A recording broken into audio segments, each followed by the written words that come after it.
Hello বন্ধুরা, আপনাদের মাঝে আরও একটা নতুন ভিডিও নিয়ে আসলাম।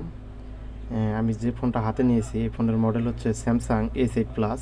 সেটটার ব্যাটারি আমি রিপ্লেস করার পরে আমি একটা প্রবলেম ফেস করলাম।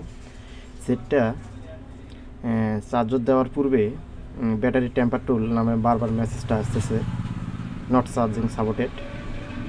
এই যে দেখেন আমি চার্জার লাগাইতেছি, আপনারা লক্ষ্য করেন। এই দেখেন চার্জিং সাপোর্টেড টেম্পার টুল, আরও অনেক কিছু লেখা আছে, দেখেন আপনারা ভালো করে। তো এটা হওয়ার কারণ হচ্ছে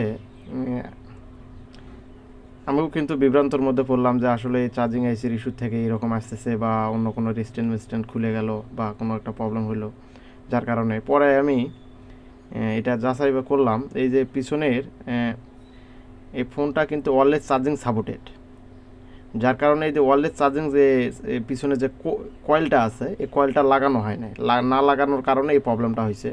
দেখেন এখন লাগানোর পরে এখন ওয়াটও বৃদ্ধি হয়েছে, ওই চার্জিং মেসেজ ইরোডের মেসেজ যেটা আসতো বারবার সেটাও চলে গেল। এখন কিন্তু কাজটা সুন্দরভাবে পারফেক্টভাবে চার্জ উঠতেছে, আর কোনো প্রকারের ভেজাল করতেছে না।